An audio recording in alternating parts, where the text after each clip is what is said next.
우리가 지금 주님과 한편된 사이라는 것을 공부하는데 주님과 한편된 인물을 쭉 보는 겁니다.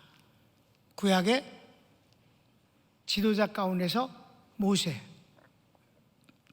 그리고 제사장 가운데서 20세 이상은 절대 가나안 땅에 들어가지 못했다고 했는데도 불구하고 지금까지도 2000년 동안 기독교 역사상 숨겨지고 비밀된 사람 한 사람이 가나안 땅에 들어간 사람이 있습니다. 여러분, 이것도요 세계에서 유일하게 내가 얘기한 거예요. 엘르아살이 가나안 땅에 들어가지 않았습니까? 그 엘르아살, 그리고 그 아들 비느하스. 그 비느하스는 우상 섬기는 일을 함께 하면서 그 여인과 함께 동침을 했던 사람을 들어가서 한 창으로 꿰 죽인 것을 인해서 하나님이 장티푸스로다가 사람들을 죽일 때 그 많은 사람을 죽였잖아요. 그게 끝났고 그 비느하스의 후손으로 영원한 대제사장을 삼겠다는 약속과 언약을 주신 분입니다. 그 비느하스. 그래서 4명, 신약에서 스데반, 바울, 그리고 사도 요한 3명, 이렇게 7명이 성경 전체에 나오는 주님과 한편된 사이의 주인공이옵시다. 여러분, 그 외에도 많은 분들을 알고 있잖아요. 믿음의 조상 아브라함, 예수님의 조상이라고 일컬어진 다윗. 이 두 사람은 주님과 비밀을 공유한 사이라는 특별한 은혜를 받은 주인공들이지만 한편된 사이에선 탈락됐습니다. 누가 탈락시켰냐? 고기영 목사가. 그런데 이게 보통 어려운 게 아닌 거예요. 이게 잘못하면 망자 명예훼손으로 고발당할 수 있어. 그러니까 얼마나 철저하게 이걸 가려야 되겠는가 하는 거잖아요. 정말 오랫동안 공부했고,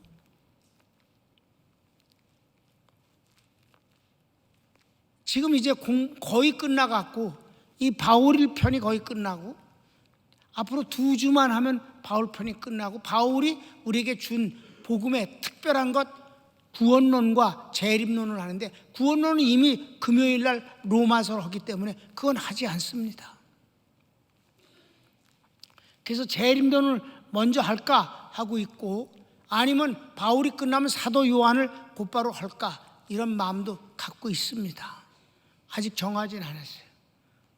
그것도 순전히 내 마음대로야. 하나님의 뜻대로라고? 아니야, 이건 내 마음이야. 이건 순전히. 여러분, 밥 먹는데 반찬 다음에 먹는 걸 하나님 뜻대로 먹니? 지 마음대로 먹지. 그런 정도는 우리에게 이미 허락해 주신 범위인 걸 아시기 바랍니다. 지금 바울에 대해서 지금 보는데, 내가 이 서론을 이렇게 길게 하는 이유가 있어요. 바울에 관한 내용이 90페이지예요.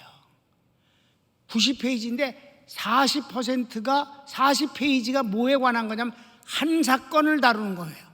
사도 바울도 실수할 때가 있습니다. 그게 40페이지나 된다. 전체 90페이지 중에서. 그 중에 실수한 것을 증명하고, 실수할 때 주님이 떠나셨다는 것을 증명하고, 그가 회개한 것을 증명하고, 다시 주님이 바울에게 나타나신 것을 증명하고, 마지막 나타나신 주님이 반전의 축복을 어마어마하게 주신 것으로 마무리가 되어지는 거다. 아멘. 그러니까 앞으로 이제 그게 반전의 축복이 이제 남아있어요. 오늘은 회개하는 바울을 공부하는 겁니다. 근데 왜 이렇게 40페이지나 되느냐 하면은, 간단히 할 수도 있음에도 불구하고 바울이 실수할 때도 있습니다라는 주제를 던진 것이 2000년 동안에 한 번도 없었기 때문에, 이것을 던지는 건 마치 어마어마한 폭탄을 신학계에다, 세계 신학계 2000년 역사 가운데 던지는 것과 같은 것입니다. 그러려니까 어떻게 돼? 이걸 던졌으면 책임을 져야 되잖아요. 정말 사도 바울이 실수한 게 무엇이며 확실히 그게 실수인 것을 증명해야 됩니다. 그러다 보니 어떻게 돼? 자세하게 되고, 자세하게 하다 보니까 길어지는 것은 당연한 것 아니겠습니까? 여러분은 이미 공부를 해서 이미 알 것입니다. 바울이 뭘 실수했습니까? 그전엔 한 번도 그런 일이 없었는데 아덴에 가서 그가 복음을 전할 때 다른 곳과는 너무 다른 모습이었습니다. 세 가지가 크게 실수를 하는데, 첫째, 이론과 논쟁을 했다고 그랬습니다. 복음은 원래 이론과 논쟁을 하는 게 아닙니다. 이론과 논쟁은 말싸움으로 이기려고 하는 것이 이론과 논쟁입니다. 아니, 이론이 아니라 변론과 논쟁. 변론과 논쟁은 말싸움이 한마디로. 그런데 복음을 전하는 건 말싸움하는 게 아닙니다. 복음은 선포하는 겁니다. 그리고 가르치는 것이고, 그걸 통해서 모든 잘못된 것을 고치는 것입니다. 육체의 질병부터 고쳐서 모든 걸 고치는 거예요. 그런데 예수님이 그리하셨고 바울도 그리했었습니다. 아덴에 가서만 전혀 이 선포와 교육과 치료라는 일을 하지 않아요. 대신 변론과 논쟁을 했어요. 그리고 또 하나는 뭐 했습니까? 자연의 모든 현상을 통해서 하나님을 더듬어서 만날 수 있고 볼 수 있다는 식으로 표현했습니다. 성경은 그런 표현이 있습니다. 그건 뭐냐 하면 불신자들을 변명할 수 없게 하기 위해서다. 하늘의 별을 보라. 사람이 저걸 만들 수 있었겠는가? 자연이 스스로 만들었겠는가? 이건 창조주가 계시기 때문에 존재하는 것이다. 바다가 밀물과 썰물을 보라. 달의 힘에 의해서 딸려가고 밀려오지만은 이 힘이 하나님이 만들지 않으면 이게 가능하겠는가? 그러니까 자연의 현상을 통해서도 하나님이 없다고 말할 수 없다는 점에서 이 말씀을 주신 것이지, 그런 현상을 통해서 하나님을 만날 수 있다는 긍정적 가능성으로 쓴 것은 없습니다. 주님을 만나고 하나님을 만나는 건 오직 말씀과 성령에 의해서만 만나는 것입니다. 그런데 그가 그런 일반적인 면에서 하나님을 만날 수 있는 것 같은 오해의 소지가 있는 말을 했던 것도 실수라고 난 보는 것입니다. 그리고 마지막으로는 제우스 신을 섬기는 어떤 예언자가, 시인이 우리는 다 제우스의 이 자식들이다라고 제우스 신을 찬양한 걸 인용하면서까지 우리가 하나님의 자녀인 것을 말하는 것은 이건 정말 아니다. 여러분, 예수님을 제일 먼저 알아본 것은 제자가 아니에요. 어떤 사람도 아니에요. 귀신입니다. 귀신이 주님을 보면서 나는 당신이 누구인 줄 아나이다. 내쫓으려고 그럴 때 날 내쫓지 마세요. 나는 당신이 누구인 줄 아나. 거룩하신 하나님의 귀한 분이십니다. 이렇게 표현했어요. 그럼 예수님이, 야, 너네들 들었지? 귀신도 날 하나님의 아들이라고 그래서 임마. 귀신의 말을 인용해서 복음을 전한 적은 없다. 목사가 점쟁이나 예언가들의 얘기, 무당 얘기를 인용해서 주님이 가까웠고 세상이 말세가 됐다고 말해서는 그놈 미친놈입니다. 우리는 말씀을 통해서 뭐든지 표현해야 하는 것입니다. 그런데 그렇게 제우스 신을 찬양하는 소리를 인용하면서까지 하나님의 자녀임을 표현한다는 건 그건 정말 잘못이다. 이게 실수라고 나는 표현하는 것입니다. 그 결과가 더 실수인 것이 증명되는 겁니다. 내가 아니라 바울이 그렇게 말한 것이 실수였고 그렇게 했더니 어떤 반응이 일어났습니까? 이 말쟁이가 무슨 소리를 하는 거냐? 말쟁이는 뭐야? 무식한 놈이 여기저기 지식을 주워다가 엮어서 아는 체 하는 걸 말쟁이라고 하는, 그건 철학의 세계에서 지극히 아주 욕하는 소리고 비난하는 것이고 업수히 여기는 소리입니다. 뿐만 아니라 뭐 새로운 신을 말하긴 말하는데 죽었다가 살아났다니까 그 신이 참 별 볼 일이 없는 신인가 보다. 더 이상 시간을 쓰지 않았다. 논쟁을 했다. 그리고 결과가 더 무섭습니다.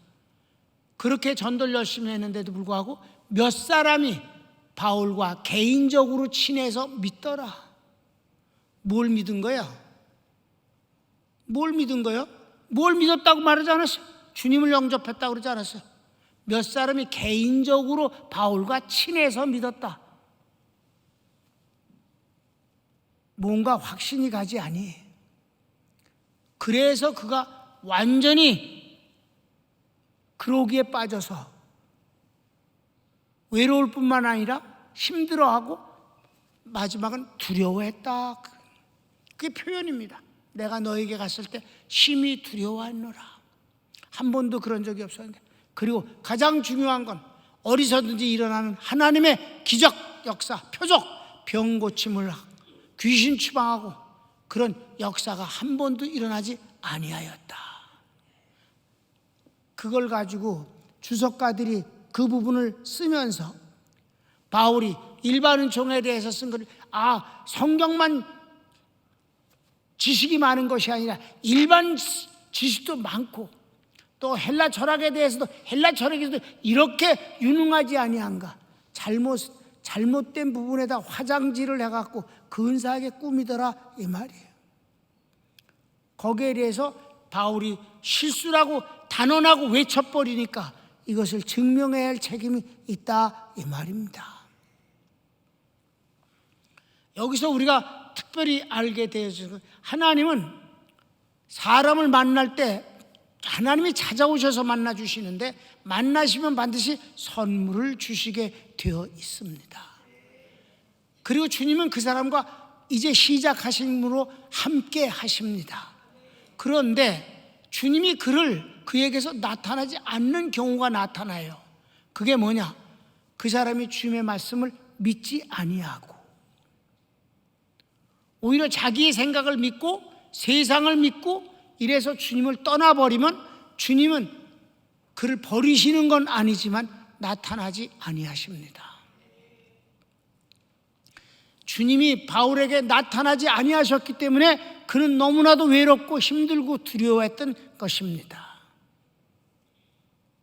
그거를 바울에게 한 사람만 하면 안 되기 때문에 두 사람의 예를 내가 지금까지 쭉 들면서 설명했습니다. 누구? 우리 믿음의 조상 아브라함과 예수님의 조상이라고 일컬어지는 다윗입니다. 이 두 사람의 경우에 바로 주님이 저희들을 처음 만났을 때 어떠했었으며 그리고 그들이 자기의 생각과 주님의 말씀을 믿지 아니함으로 떠났을 때 주님이 그들에게 나타나지 아니하는 현상들을 우리는 봐왔습니다. 그리고 그 결과가 얼마나 비참해진 것을 우리는 또 보았습니다. 그리고 그네들이 회개할 때 주님은 다시 그에게 나타내 주신다는 사실입니다. 이 패턴은 아브라함과 다윗과 바울과 모든 사람에게 바로 오늘의 우리에게도 똑같은 것입니다. 아멘. 그러니까 이제 오늘 그 내용은 주님이 다시 나타나는 장면을 한번 보겠는데 왜 나타나시냐? 언제 나타나시냐? 회개할 때 나타나신다. 3번 읽겠습니다. 주님이 다시 나타나십니다. 근거는 주님을 떠난 사람이 깨닫고 돌이켜 주님께 달려 나오는 것입니다. 즉 회개입니다. A. 아브라함이 그랬습니다. 비참하게 쫓겨난 후 하나님을 찾습니다. 아브라함이 하나님이 처음에 12장에서 나타나셔서 엄청난 약속을 주셨어요. 그 약속을 이행하시느라고 그를 이끌어내셨습니다. 그는 4가지 중에서 3가지를 안 믿고 불순종했습니다. 그래도 떠나서 가나안 땅에까지는 왔습니다. 4가지 중에 3개를 안 믿었고 불순종했다면 거의 안 믿는 거지. 근데 가나안 땅에 와서 이 땅을 내가 너희 자손에게 주겠다. 젖과 꿀이 흐르는 땅이다. 그런데 젖과 꿀이 흐르기꺼녕 자기 고향보다도 더 비참해. 그의 마침 가뭄이 심했기 때문에. 그랬더니 아브라함이 생각하고 이거 잘못된 거네. 처음부터 하나님의 말씀을 의심하고 믿지 않았습니다. 그리고 굳은 결심을 했습니다. 아무래도 안 되겠어. 근데 이제 내가 계획을 세워서 살아야지. 그래서 애굽으로 건너가 버렸습니다. 이 애굽은 이사 가는 게 아니에요. 열흘 동안 광야를 건너가야만 되는 다른 나라입니다. 그것도 아주 먼 나라입니다. 그건 주님을 버리고 떠난 겁니다. 그때부터 주님은 아브라함에게 안 나타나십니다. 그는 거기 가서 자기 의지대로 계획대로 거짓말을 합니다. 아내가 동생이라고, 그 아내도 자기 남편을 오빠라고 속였습니다. 그리고 어떻게 했어요? 바로의 마누라가 돼서 들어갔습니다. 그 대신 많은 선물을 받았습니다. 그리고 목축을 했어요. 그런데 마침내 들통이 났습니다. 하나님이 바로를 벌을 주셨기 때문에 깨달았어요. 그리고 불러다가 아주 심하게 꾸지람을 하고 욕을 하고 둘 다 미친 것들이라고 그러고, 바로가 준 선물 도로 뺏기도 싫다, 다 가져가, 너한테 준 그 짐승도 더럽다 이라고 내쫓아 버렸습니다. 너무 비참하게 됐지요. 자, 성경을 읽읍시다. 성경을 읽어요. 13장. 그가 남방에서부터 발행하여 베델에 이르며 베델과 아이 사이 전에 장막 쳤던 곳에 이르니 그가 처음으로 단을 쌓은 곳이라. 그가 거기서 여호와의 이름을 불렀더라. 이게 바로 회개입니다. 그가 얼마나 부끄럼 당한 건 이미 성경에 나온 거고, 본인이 얼마나 그것을 괴로워한 것은 성경에 기록하지 않았어요. 아무튼 그가 쫓겨나자마자 하나님 앞에 예배를 드렸던 그 단 있는 곳을 찾아가서 엎드렸습니다. 회개입니다. 하나님을 다시 찾을 때 주님은 그에게 나타나신, 다시 나타나신 것입니다. 그런데 그 세월이 한참 흘렀습니다. 우리가 주변에 보면 예수님을 믿다가 신앙생활하다 안 하는 사람들 많이 봅니다. 하나님이 그를 버린 게 아닙니다. 그들이 하나님을 버린 겁니다. 그들이 언제 다시 주님 앞 구원을 받았다면 반드시 올 겁니다. 구원을 안 받고 교회나 좀 다녔다면 그건 끝입니다. 그러나 다 구원을 받았다면 그는 반드시 오게 되어 있습니다. 그런데 그냥 오겠습니까? 비참해 갖고 오는 것입니다. 그게 원래 순서가 그래요. 그러면 다윗은 어땠을까요? 다윗같이 위대한 인물도 다윗도 그랬습니다. 다윗도 그랬습니다. 다윗도 주님을 떠난 때가 있었다니까. 불순종해서 딴짓한 때가 한 번 있었고, 그게 인구조사, 군인을 계수해갖고 60만 된다는 걸 자랑하려다가 하나님 앞에 되게 혼난 적이 있어. 근데 이건 완전 주님을 떠나버리는 행위예요. 자, 언제 그랬습니까? 다윗이 블레셋으로 망명 갈 때입니다. 이미 지난 시간에 읽었습니다. 다윗이 망명을 갈 때는 그렇게 험한 분위기가 아니었어요. 오히려 사울이 다윗에게 내가 잘못했다라고, 아니 신하한테 절을 하면서까지 내가 정말 잘했다고 잘못했다고 그러면서 네가 옳았다고 그러고 내가 다시는 널 쫓지 않겠다라고 그러고. 왜? 다윗이 어떻게 했어요? 군대를 이끌고 다윗을 죽이려고 추격할 때 굴 속에 숨어 있었잖아요. 이스라엘은 거기가 석회암이라서 굴이 아주 많아요. 어떤 굴은 있잖아요, 들어가는 입구가 이렇게 고개를 숙여야만 들어가는 조그만 굴인데 들어가 보면 여의도 광장 같은 곳이 나와요. 석회암이라. 그건 여러분이 그 히브리대에서 성서지리학을 공부하면서 그 탐사하러 갔을 때 거기 잘못하면 못 나와. 근데 여기저기 구멍이 뚫리기 때문에 햇빛은 들어와요. 근데 그런 굴 속에 이제 더우니까 굴 속에 들어가서 군인들이 쉰단 말이에요. 근데 잠을 잘 때 이제 경비대장이 사울 옆에서 지켜야 되는데 사울의 창을 꼽아놓고는 자버렸어요. 그러니까 다윗의 부하가 그 사울의 창을 훔쳐갖고 왔단 말이에요. 그리고는 멀리서 들리는 데서 사울 왕이시여, 당신의 창이 어디 있습니까? 응? 내 창? 야, 창 가져와라. 없습니다, 경비대장이. 이것이 왕의 창이 아닙니까? 하면서 경비대장을 막 꾸지람한단 말이야. 네가 어찌 왕을 보호하고 경비해야 될 놈이 잠을 자서 내가 만일에 나쁜 마음을 갖고 있으면 왕을 살해해도 간단히 끝났지 않았겠느냐. 내가 하나님이 기름 부은 종을 살해할 수 없었다. 그러니까 사울이 자기를 죽일 수도 있었는데 안 죽이고 이렇게 한 증명을 내놓으니까 저를 잖아. 그럼 그게 심각한 상황이 아니잖아 이제부터는. 그런데도 다윗이 뭐라고 생각했어요? 야, 나 이렇게 쫓겨다니는 것도 참 지겹고 저 사울이 미친병 걸려서 그런지 안 온다고 그랬지만 저거 분명히 또 쫓아올 거야 저게. 그럴지도 몰라.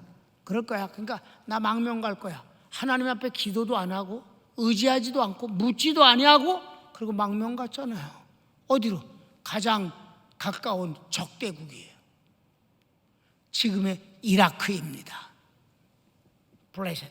거길 갔어요. 블레셋 왕 아기스에게 찾아가서 저 망명 왔습니다. 사울이 미쳐갖고 날 죽이려고 쫓아다니는데 이제 도저히 못 참겠어요. 나 이제 그놈은 이제 내 원수입니다. 나 왕의 충성된 신하가 돼서 정말 목숨을 바쳐서 섬기겠습니다. 이러니까 아기스가 그러냐? 그리고 받아줬어요. 나 그럼 같은 성에 살자. 아닙니다. 저 조그만 성 하나 주십시오. 거기서 지내면서 왕이 뭐든지 시키면 제가 하겠습니다. 이래갖고 물러났다 이 말이에요. 다윗이 자기를 쫓는 600명의 군대가 있었어요. 그리고 가족들을 다 데리고 그 성에 가서 살 때 아주 1년 4개월 사는데 바늘방석이야. 왜? 그 아기스 왕이 다윗을 좋게 이렇게 사랑하면 이렇게 인정을 해주니까 다 있잖아. 그 시기심. 정치하는 놈들은 방백들이 시기가 일어났고 막 죽여버리고 싶고 또 믿질 않아. 믿을 수 없다. 근데 한 번 무슨 일이 있었어요. 아멜렉과 세 그 조그마한 나라를 침략해갖고 다윗이 심심하니까 가서 전리품을 많이 뺏어왔어요. 그걸 가지고 뭐 했는 줄 알아요? 유대에 있는 장로들에게 선물로 나눠줬어요.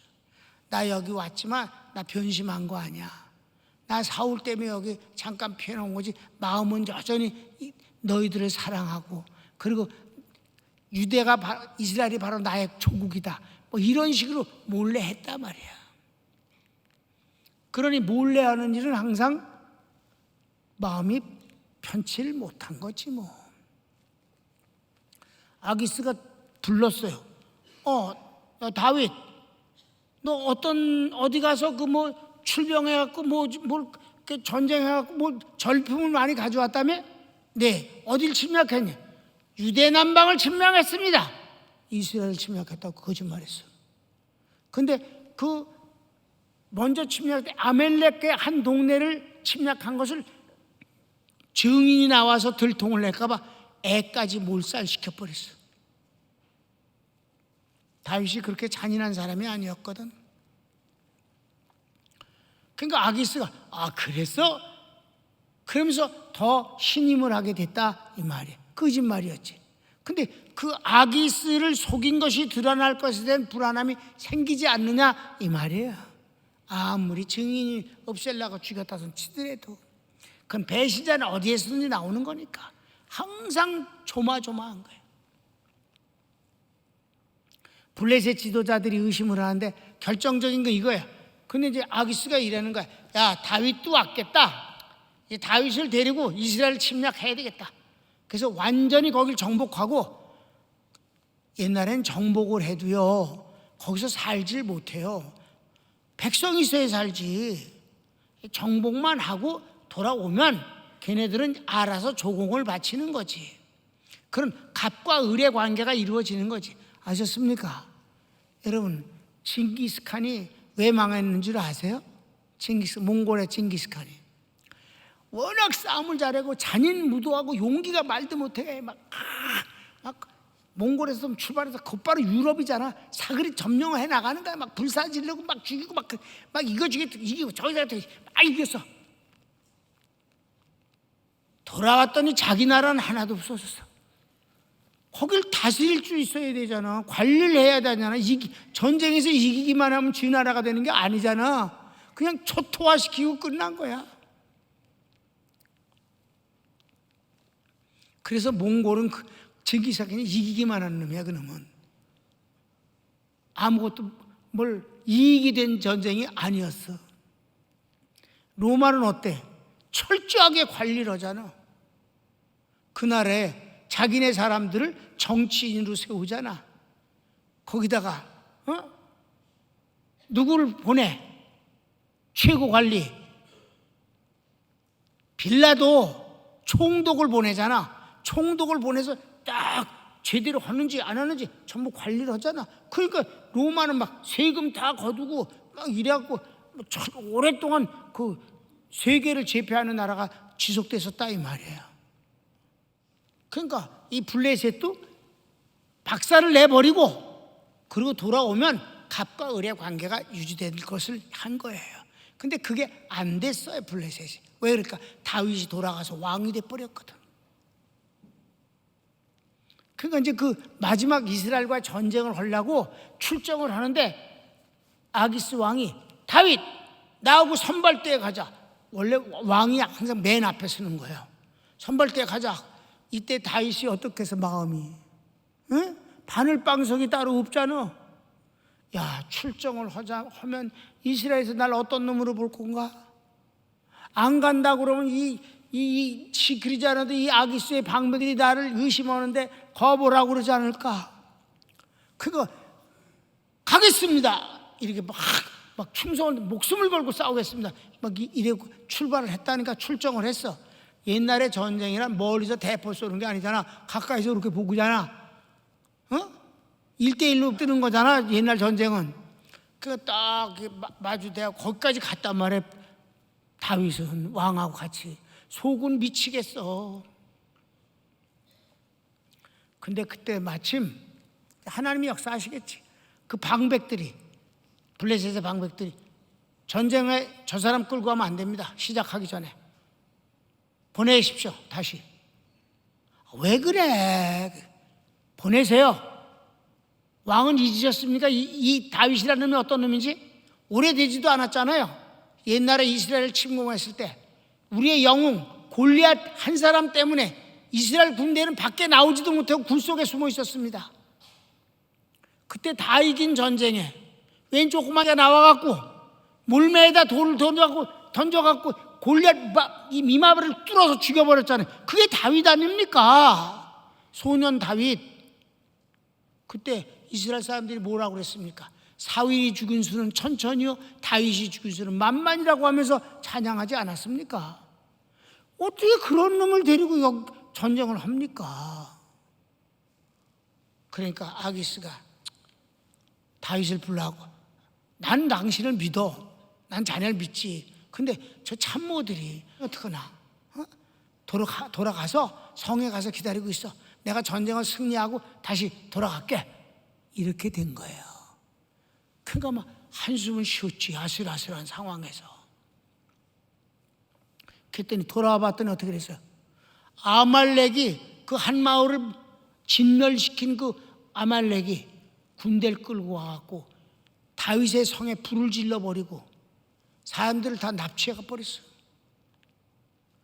거긴 다윗 식구들만이 아니지 600명 군사들의 가족들도 다 납치된 거예요. 그러면 자기는 몰살시키고 왔는데 그 가족들이 살 가능성이 없는 거 아니겠어?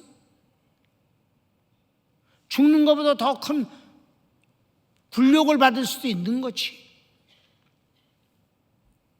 성경이 뭐라 그랬어요?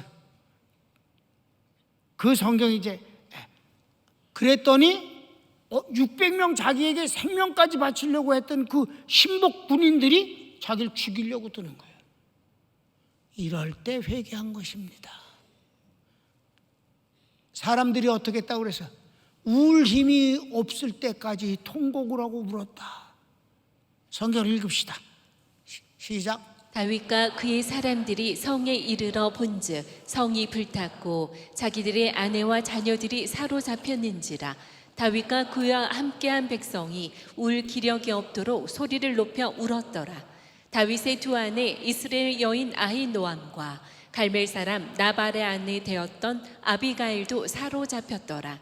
백성이 각기 자녀들을 위하여 마음이 슬퍼서 다윗을 돌로 치자 하니 다윗이 크게 궁급하였으나 그 하나님 여호와를 힘입고 용기를 얻었더라. 아멘. 이게 바로 군급이란, 여러분 성경은 다급하였다 그랬어요. 다급하다는 건 초조하고 급했다는 뜻이에요.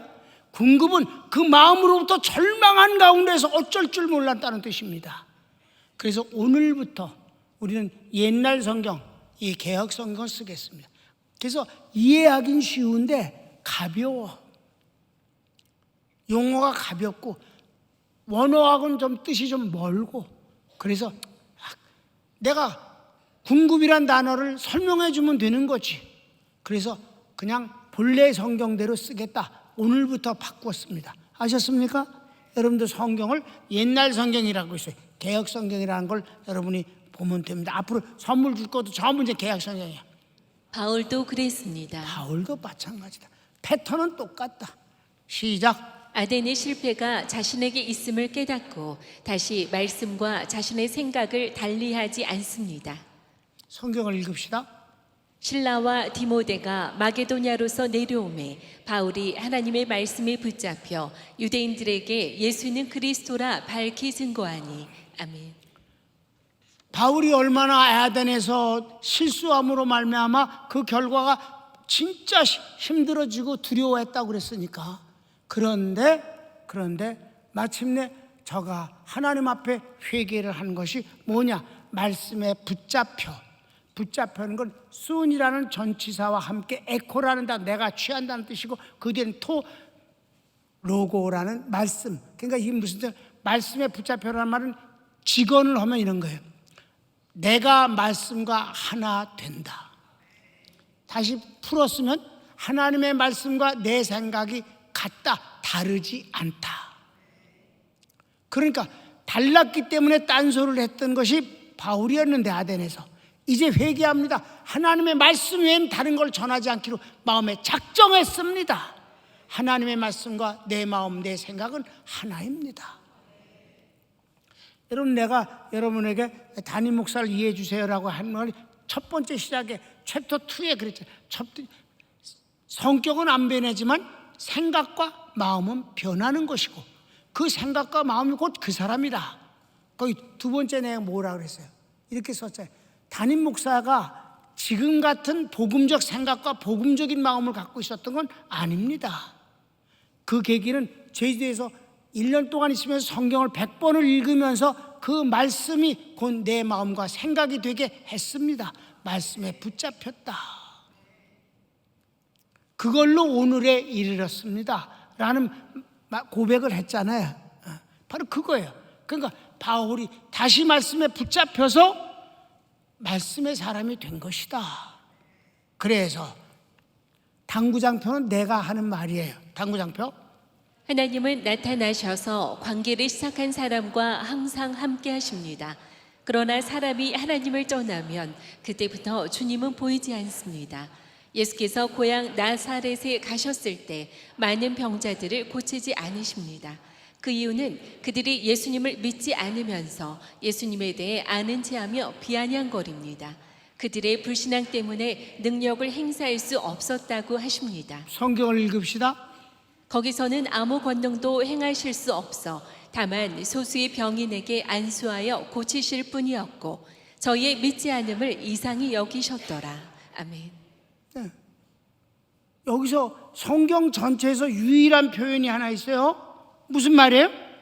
아무 권능도 행하실 수 없었다. 하나님이신데 하시면 되는 거지. 행하실 수 없었다는 거예요. 그럼 이거 아주 중요한 거니까 영원히 잊지 마세요. 하나님도 못 하시는 게 있어. 하나님은 믿음이 없는 곳에선 당신을 드러낼 수도, 당신이 어떤 일도 하실 수가 없습니다. 그러니까 고향에 갔는데 그대들이 얼마나 30년이나 같이 살았던 사람들인데 정말 사랑하는 마음과 반가운 마음으로 갔는데도 불구하고 그들은 시기하고 비아냥거렸어요. 믿지 않았어요. 이러는 거 한번 해봐. 한번 좀 여기서도 좀 기적 좀 일으키고 병들 좀 고쳐봐. 이러니까 주님이 능력을 행사할 수 없어서. 아멘. 자, 그럼 내가 이걸 확실하게 예를 들어줄게요. 엘리야 시대 때입니다. 엘리야 시대 때 엘리야가 하나님 앞에 눈물을 흘리면서 주여 날 죽이려고 저렇게 이세벨이 쫓아다닙니다. 주님 저도 지쳤습니다. 내 생명을 거두어 주세요. 이렇게 표현했을 때 나만 남았나이다. 다 죽었습니다. 나만 남았나이다. 그때 하나님이 뭐라고 말씀하셔요? 야, 내가 바알에게 무릎 꿇지 않은 사람 7,000명을 숨겨놓았노라. 이게 하나님의 언어입니까?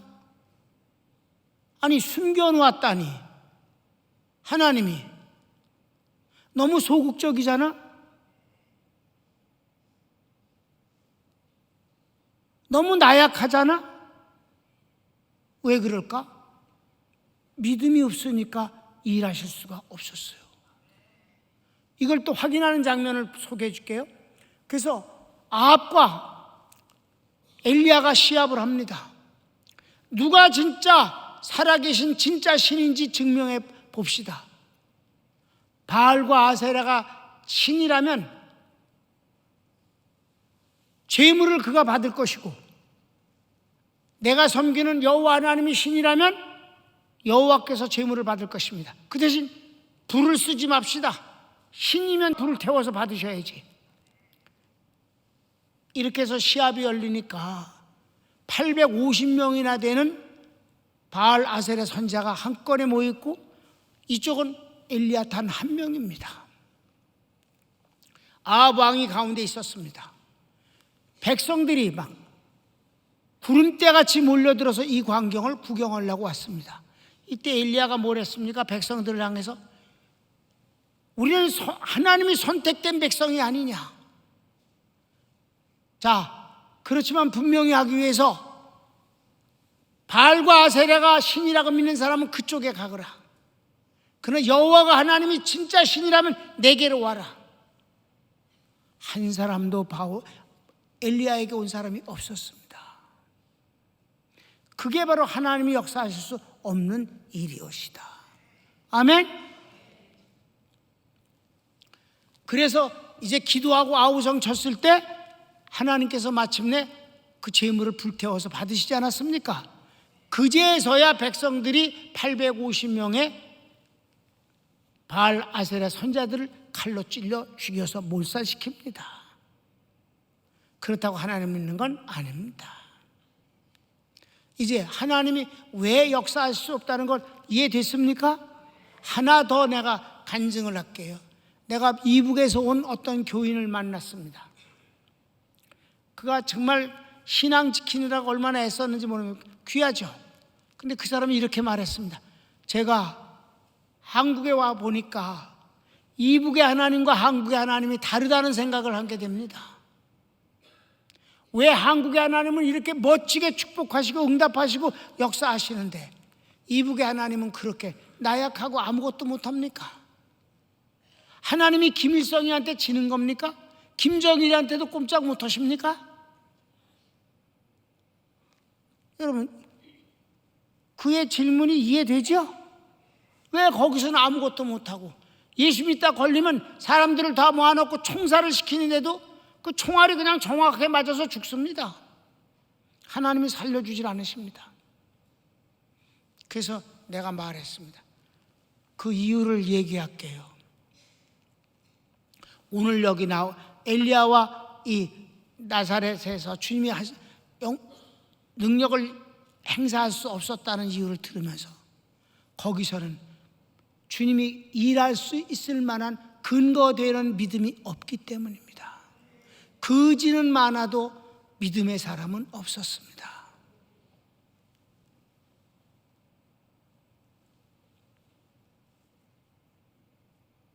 자, 당구장표.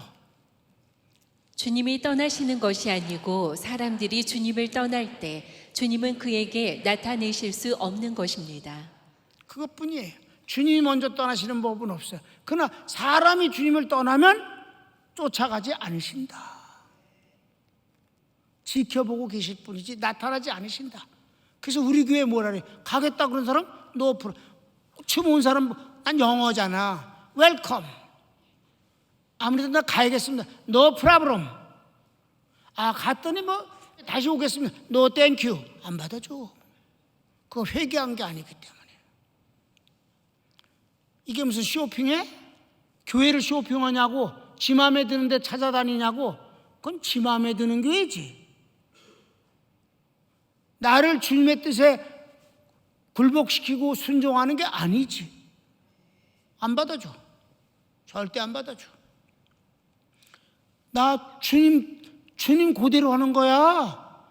내가 마귀 따라서 해서? 절대 아니지. 주님 따라서 하는 거지, 내가. 아셨습니까? 난 주님의 종이야. 난 여러분을 의지하지 않습니다. 난 여러분을 사랑할 뿐입니다. 여러분을 축복하고요, 멋지게 만들 책임이 있는 사람이에요. 아부하거나 의지하지 않습니다. 주님을 의지합니다. 그런 거예요. 그런데 주님은 누구에게 나타나시는가? 또 당구장표 시작. 주님의 말씀을 순종하는 성도를 사랑하시고 주님 자신을 나타내십니다. 여기서 말씀을 순종한다고 그랬지만 그거보다 더 중요한 건 말씀의 사람이 된 사람, 말씀에 붙잡혀서 말씀과 내 생각이 다르지 않은 사람에게 사랑하시고, 하나님도 사랑하고 예수님도 사랑하셔서 예수님이 그런 사람에게 자기를 나타내신다는 거야. 여러분, 담임 목사가 기도하여 병이 나면 그게 주님이 나타나신 것이지, 내가 나타나서 내가 무슨 재주로 병을 고쳐? 주님이 나타나신 것이지. 말씀과 내가 하나가 된 사람은 하나님이 당신을 드러내기를 기뻐하셔. 그게 나타나심이야. 아셨습니까? 자, 내가 언제나 읽을 때마다 등허리에 전기가 찌릿찌릿 통하는 것 같은 말씀입니다. 다 같이 읽겠습니다. 시작. 나의 계명을 가지고 지키는 자라야 나를 사랑하는 자니, 나를 사랑하는 자는 내 아버지께 사랑을 받을 것이요 나도 그를 사랑하여 그에게 나를 나타내리라. 아멘. 여러분, 나는 우리 교인들이 담임 목사 꿈을 많이 꾸는 거에 대해서 너무 영광스럽게 생각하고, 한편으로는 주님 앞에 송구하고 민망하지만 그래도 기쁨은 큽니다. 왜? 꿈속에 나타나는 담임 목사는 담임 목사가 아니라 주님이기 때문입니다. 여러분은 담임 목사 꿈을 많이 꾸잖아요. 그것도 뭐 한두 번 꾸나? 이게 뭐예요? 하나님이 고기용 목사같이 부족한 사람을 그에게 응답하시는 당신이 목사의 모습으로 응답을 주시기를 꺼리지 않는다는 자체가 내겐 무한한 영광이다. 이보다 더 큰 영광이 어디 있겠는가 하는 것입니다. 그래서 바로 당구장표 마지막이 제일 중요하니까 큰 소리를 읽어야지. 시작. 평강교회가 주님께 받은 무엇과도 비교할 수 없는 은혜입니다. 주님이 여러분에게 나타나시지 않느냐 이 말이에요. 손을 모읍시다.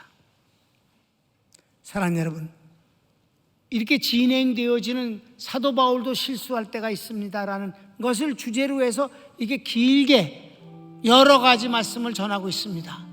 여러분, 정말 감히 여러분 앞에서, 내가 주님 앞에서 여러분에게 향해 말할 수 있습니다. 내가 주의 은혜 받은 이후, 제주도 이후 지금까지 내 주님 떠난 적 없습니다. 사랑하는 여러분, 어떠한 이유에서든지 주님을 떠나지 마십시오. 주님은 우리에게 원망받으실 일을 하신 적이 없습니다. 그리고 주변에 주님을 떠나서 헤매는 인간이 있거들랑 빨리 주님에게로 나오는 것이 제일 좋은 방법입니다. 여러분, 아브라함과 다윗이 주님과 한편된 사이에서 탈락된 이유 중에 하나가 이것입니다. 주님을 떠났었기 때문이옵시다. 주님, 내 평생 주님 떠나는 일은 없게 하소서. 주여, 한번 부르기도 합시다. 주여,